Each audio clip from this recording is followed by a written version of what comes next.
ॐ सहना भवतु सहनौ भुनक्तु सह वीर्यं कर्वावहै तेजस्विनावधीतमस्तु मा विद्विषावहै। ॐ शान्ति शान्ति शान्तिः। हरि ओम। श्री गुरुभ्यो नमः। हरि ओम। Hari Om and welcome to today's satsang. We are studying Sadhana Panchakam in an interactive mode. We have done the first 3 verses and today we shall be doing the 4th verse. Each verse has got 8 instruction sets, so we have done 24 instruction sets. So before I start, I was just going through the first 3 verses and today's verse, 4th verse, when it struck me that in Bhagavad Gita, Bhagwan Shri Krishna has given definition. He has given the definition of yoga as yoga karmsu kaushlam and samatvam yoga uchyate. I think one is verse 48, samatvam yoga uchyate, and one is verse 50, yoga karmsu kaushlam. I think so, that is how it is. So yoga karmsu kaushlam is what I see being emphasized in verse 1 of Sadhana Panchakam. So what we have is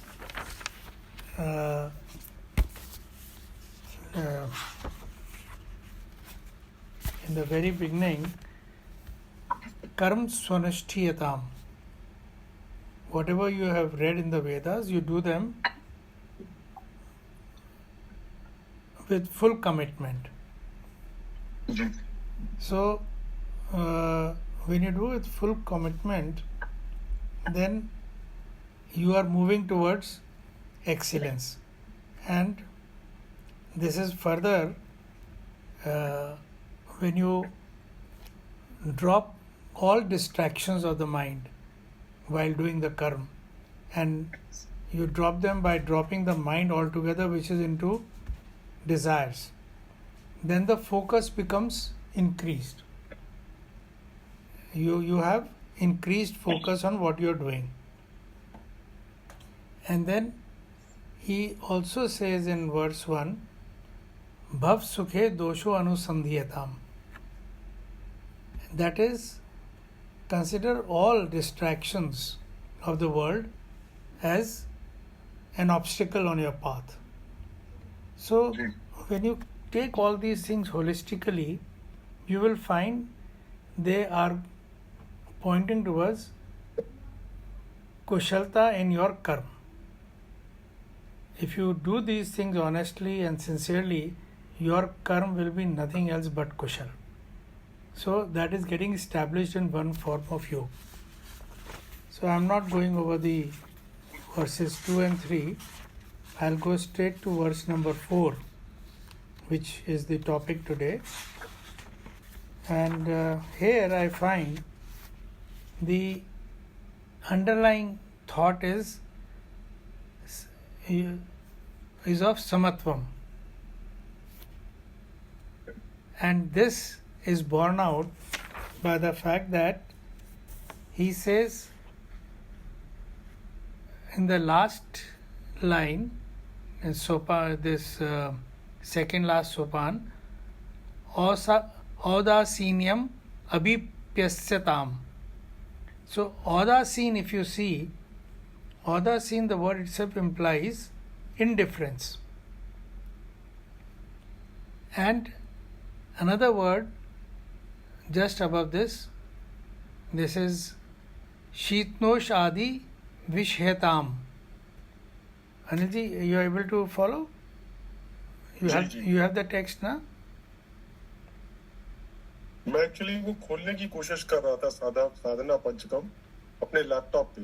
हाँ खोलिए आप, otherwise वो फिर ये you will not be able to enjoy it fully. जी, just give me a हाँ moment. Please.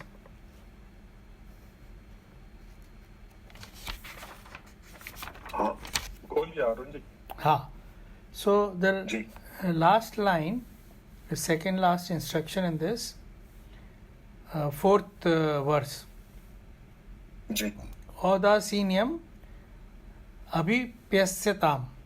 It means that be indifferent. So I am saying this verse 4 is revolving around samatvam, equanimity, and the key word out here is audacinyam, which is pointing to indifference. And then just above this you have shitnosh adi vishyatam, which is you endure the pairs of opposites, hot and cold. जी, So there also you have samatvam. Then before that, in the line above that, you have the last there is a fourth sopan in this. Vidhi vashat prapten samtushyatam. So santosh. When you are practicing santosh, again you are in शांति, इक्वान, समत्वम. In fact ये समाधान जो है आपका जो है वो संतोष में है. तो ये overall this entire verse I find has a very strong bearing on समत्वम. अच्छा, अब इसमें ही हैज़ डन, और इसको आप अगर आप माइंड में रखेंगे तो हर चीज़ बहुत अच्छी तरह से समझ आ जाएगी. बड़ा सुंदर तरीके से उन्होंने शुरू करा है. He says, शुद्ध्याधीश्च शुद्ध्याधीश्च चिकित्सयास्ताम. तो इसके शुद्ध्याधीश्च जो है, there are two words, शुद्ध and व्याधि. शुद्ध is भूख, hunger, and व्याधि is disease. He says both hunger and disease should be treated as you treat disease with medicine. उनकी चिकित्सा करनी चाहिए. अब ये इमीडिएटली समझ नहीं आता, बट बहुत अच्छा कंसेप्ट है कि आप हंगर को भी चिकित्सा से ट्रीट कर रहे हैं, मेडिसिन से. अब वो अगले में क्या कहते हैं, प्रतिदिनम भिक्षौधम भुज्यताम. रोज भिक्षा मांगकर ये हंगर को खत्म करना चाहिए. तो what is the medicine for hunger? Going and taking भिक्षा every day. Now we have to understand this word bhiksha here, because we have come to this fourth verse traversing 1, 2 and 3. First one, the person got ready. Second one, he got to a guru, he went to a guru. Third, he got the instructions for a guru, from a guru. Now he is ready to get established in it, in the instruction. So he is perforce a sannyasi who has reached that far. So how is the sannyasi maintaining himself? By bhiksha. But this is equally true for any sadhak. And what do you understand by bhiksha for any sadhak? Bhiksha for any sadhak means that you are not going to demand things. What you get is like as in a bhiksha. You just partake of that. और आपने hunger को treat करना है, तो जो मिल गया hunger treat हो जाएगी, नॉट एनीथिंग एल्स. क्योंकि आपका मेन मकसद हंगर को ट्रीट करना है. तो अगर आप जो भी मिल रहा है उसे भिक्षा की तरह ग्रहण कर रहे हैं, तो इसमें आपका ट्रीटमेंट भी हो गया और आपका कहीं फंसाव और फिसलन भी नहीं हुई. और आगे उन्होंने कह दिया, स्वाद वन्नम नातु याच्यताम. Do not beg for taste. जब आप खाना जो है टेस्ट के लिए मांगते हो तो फिर आप ट्रीट नहीं कर रहे हो हंगर को, फिर आप स्वाद को ट्रीट कर रहे हो. You see that difference is brought in subtly. और फिर जब आप स्वाद में पड़ गए तो आप अपनी वासनाओं को और इंद्रियक डिज़ायर्स को ही इन्फ्लेम कर रहे हो. तो डिजीज़ की तरह ट्रीट करो, जैसे डिजीज़ को ट्रीट करा जाता है वैसी हंगर को ट्रीट करो, और स्वाद के उसमें मत पड़ो. मुझे बहुत सुंदर ये लगता है कि look at the way he has brought us to that level where we normally don't reach. We are in the process of controlling our tongue, but if we attend it like this कि भाई ये बीमारी है और रोज़ की बीमारी है और आपको इसे बीमारी की तरह ट्रीट करना है. सो get just satisfy the hunger by what ever you get. आगे उन्होंने कहा है इसी continuing in the same frame, विधिवशात प्राप्तेन संतुष्यताम. जो विधि से ऑर्डेन्ड है, जो आपके किस्मत में है, उससे जो प्राप्त हुआ है उसमें आप संतुष्ट रहिए. अब इसके अंदर जो है, एक तो आपका प्रभु में आस्था हो गई कि भाई आज मुझे यही मिलना था. दूसरा, आप में एक बहुत बड़ी क्वालिटी डेवलप हो गई संतोष की, जो एक तितिक्षा से भी रिलेटेड है, जो आपके षट संपत्ति है. आप विचलित नहीं हो रहे, और समाधान से भी है कि भाई आप बिल्कुल कंपोज्ड हैं और अपना चिकित्सा कर रहे हैं अपने हंगर की. तो ये चारों टोटली अगर आप पढ़ें एक साथ तो they are elevating you spiritually many times over if you practice them. So what have you practiced? Hunger taken as a disease which you have to treat, and it is an everyday treatment. You treat it with whatever you get without at all demanding for things that are tasty. और जो मिला वो प्रभु की प्रसादी मान के विधिवशात प्राप्तेना, प्रभु की प्रसादी मान के संतुष्टता में बैठे. Anything so far Anil ji would like to contribute और आस्क? मेरे को तो लग रहा है कि बहुत ही सुंदर है ये, और प्रभु की कृपा हो कि ये बैठ जाए तो समस्या ही, मतलब जो विचलन होता है, मन विचलित होता है, वो काफी कम हो जाएगा या चला जाएगा. जी हाँ.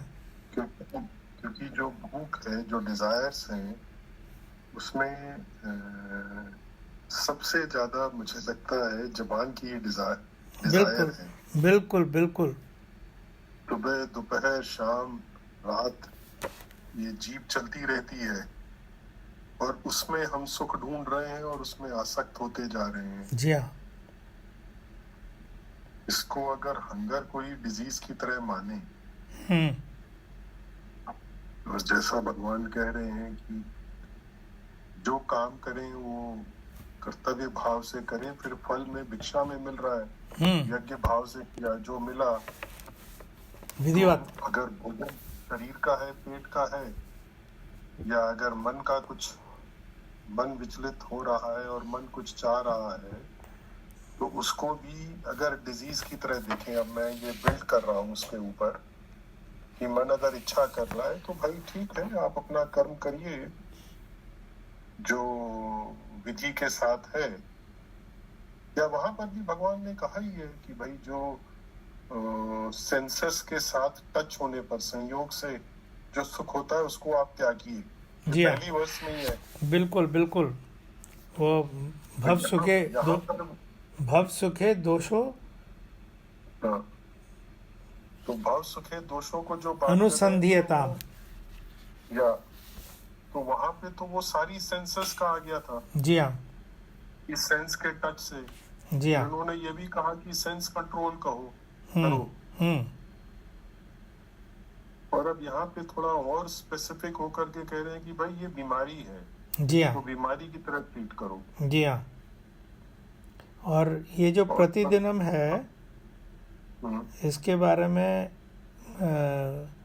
ये रेफरेंस ये है कि the sanyasis are required to beg only once in the day. Hmm, So pratidinam, every day, once only you eat and whatever you get. So the conditions are even more stringent. Sorry, आप कुछ कह रहे थे. नहीं तो अब ये हम लोग जैसे साधना पंचकम में इसको अपनी साधना के लिए कर रहे हैं, तो क्या हम भी दिन में एक बार करें? नहीं, देखिए ऐसा है, एक तो एज रिलेटेड है. सन्यासी जो है उसके तो ऑर्डेन्ड है because he is taken that way of life. But हम लोग जो सन्यासी नहीं हैं, then it is age related and activity related. It is a chikitsa. तो you have to eat whatever is required for your lifestyle, but essentially what is there is don't seek tasty food and don't indulge कि भाई मेरे को ये नहीं मिला तो I am very unhappy. ठीक है ना. तो और हम लोग जैसे स्नैकिंग करते हैं, एक हम लोगों की जो नॉन सन्यासीज की एक सबसे बड़ी प्रॉब्लम है, दिन में 3 बार तो खाते ही खाते हैं, बीच में स्नैकिंग भी करते हैं. तो कम से कम कुछ ना सीखें, वो तो सीख लें कि भाई बीच में मुंह ना चलाएं. एक नियम से जो भी आपका है, सुबह शाम है, सुबह दोपहर शाम है, जैसा भी आपका नियम है केवल उसमें स्टिक करें. तो ये कंट्रोल एस्पेक्ट्स में आ जाएगा. ठीक है जी. इसके इन्होंने ये खाने के ऊपर विस्तार से बात करके, आप ये नोट करेंगे, ये जैसा आपने कहा ज़ुबान के ऊपर जोर दिया है कि ज़ुबान को कंट्रोल करो.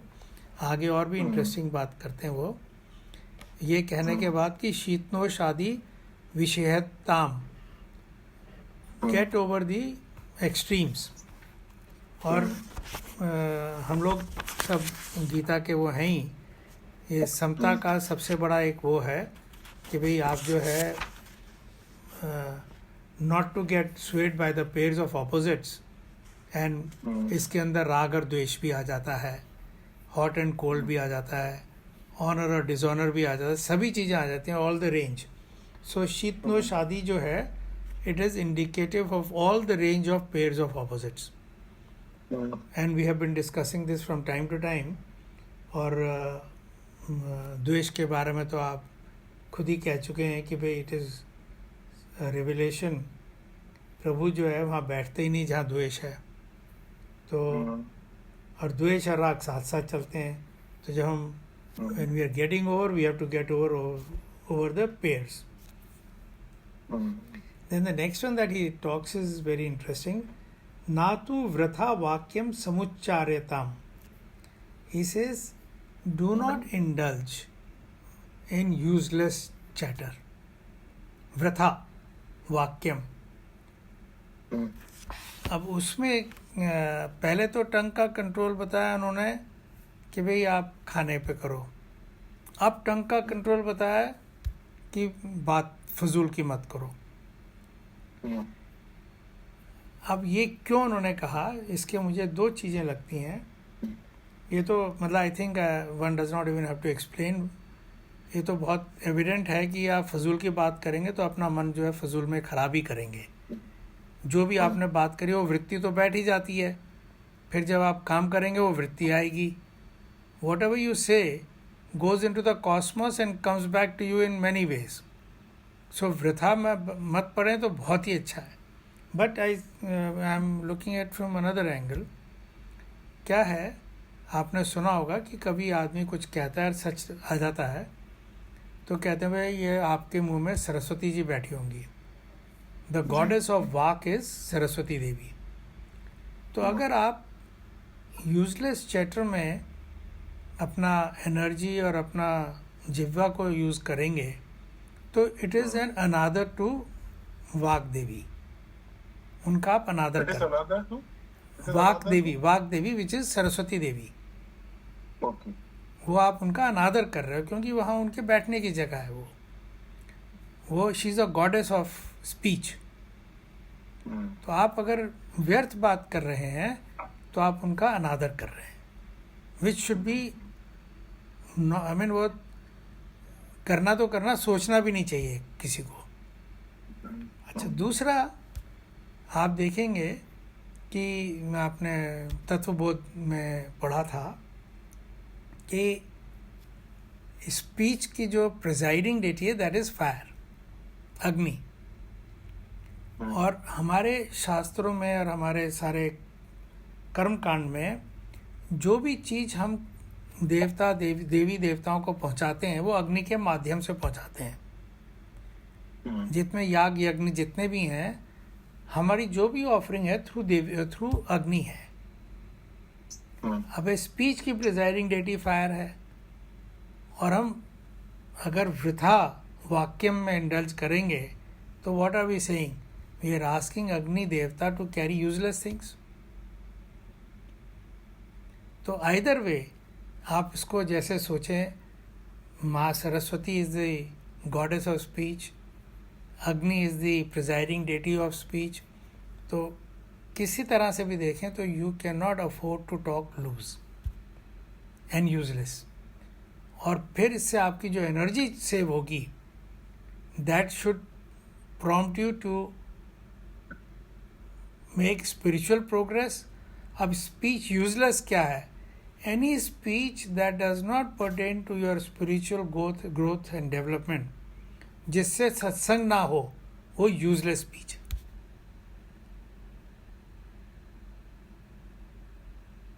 किसी के साथ भी हो, सत्संग है तो यूजफुल है, सत्संग नहीं है तो यूजलेस है। ये इसका मापदंड है। ठीक है अनिल जी? अब अरुण जी, इसको अगर सत्संग के साथ ले जाएं तो मतलब प्रभु चर्चा ही सत्संग है ना? बिल्कुल बिल्कुल। सत्संग means anything that is related to sat. सत। हाँ। तो अब सत से रिलेटेड, जैसे अगर मैं मैच देखूंगा आईपीएल का, तो वो भी स्पीच है, क्योंकि मेरे मन में जो मैच चल रहा है, मन भी उसके साथ चल रहा है। जी हाँ, बिल्कुल चल रहा है। तो सांसारिक लेवल पे ये लगता है कि इट इज रिलैक्सिंग, या this is my interest of the game. और साधना पंचकम के हिसाब से तो ये यूजलेस है। हाँ, वेस्टेज ऑफ एनर्जी है। बिल्कुल बिल्कुल, आपने ठीक पकड़ा जी। और मैं ये कहूँगा, जब आप कॉन्शियस हो गए, अवेयरनेस हो गया, तो अभ्यास से ही आप सत्संग में आ जाएंगे। एकदम नहीं आएंगे, एकदम आप वो हनुमान कूद हो जाएगी, हाथ पैर टूट जाएंगे। ग्रेजुअली जब आपकी अवेयरनेस आ गई, pull yourself, utilize this time in meditation. ऐसे आदमी को टाइम नहीं मिलता, अब वो आईपीएल में और लगा दो आप। ठीक है ना? सो आगे हम चलते हैं। लेकिन अरुण जी, अब इसको और आगे ले जाएं तो जैसे मैं जो कार्य कर रहा हूँ वो भी सत्य का तो है नहीं।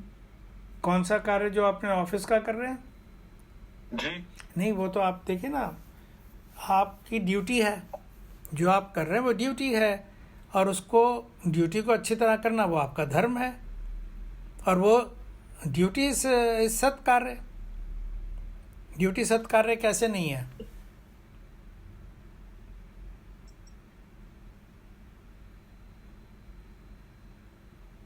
उसकी प्रभु की चर्चा नहीं है तो। देखिए, प्रभु की चर्चा जो है केवल राम नाम से नहीं होती।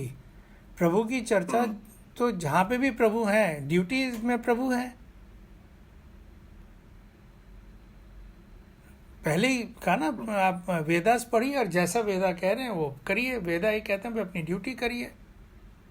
आप माँ हैं, आप पिताजी हैं, आप भाई हैं, आप बहन हैं, सबों की ड्यूटी निर्धारित है, तो वो करना प्रभु का काम है। ठीक है ना? और अगर संगीत सुना जाए हाँ, कि तो उससे रिलैक्सेशन होगा, मन शांत होगा। बिल्कुल स्वर टू ईश्वर पूज्य गुरु जी जो हैं अपने स्वामी तेजोमयानंदा जी, वो तो प्रमोट करते हैं स्वर से ईश्वर। आप जो है उसको भी ईश्वर से जोड़िए, वो तो है ही। अब कोई नाद नहीं है जिसमें ओंकार ना आपको सुनाई दे, वो तो है ही। स्वर तो सारा ओंकार से जुड़ा हुआ है।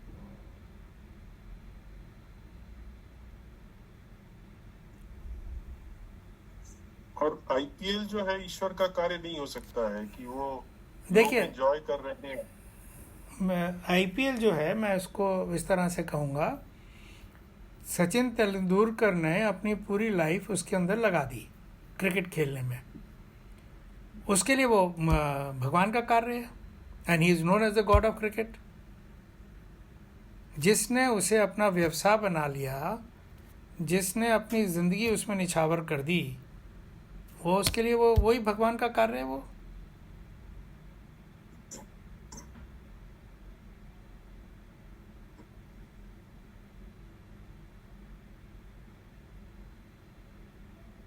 ठीक है कि नहीं?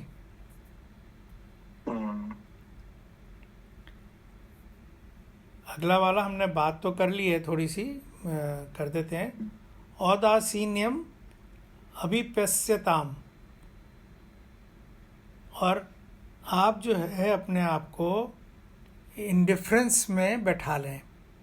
इंडिफरेंस मीन्स जैसे अभी हॉट एंड कोल्ड पहले था, पेयर्स ऑफ ऑपोजिट, कोई अच्छा हो कोई बुरा हो, कोई रिज़ल्ट आपके फेवर में आए कोई रिज़ल्ट आपके अगेंस्ट आए, बी इंडिफरेंट।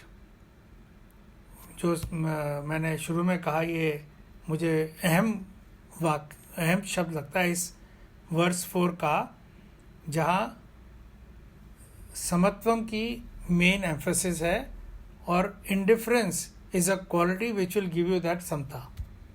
हर चीज़ में अगर आप इंडिफरेंट हो जाएं तो समत्वम is an easy thing. And then the last सोपान इज जन कृपा नैष्ठुर्यम उत्सृज्यताम। जन कृपा नैष्ठुर्यम उत्सृज्यताम मीन्स जो आपके ऊपर जन और लोगों की कृपा है उससे आप जो है बचाओ।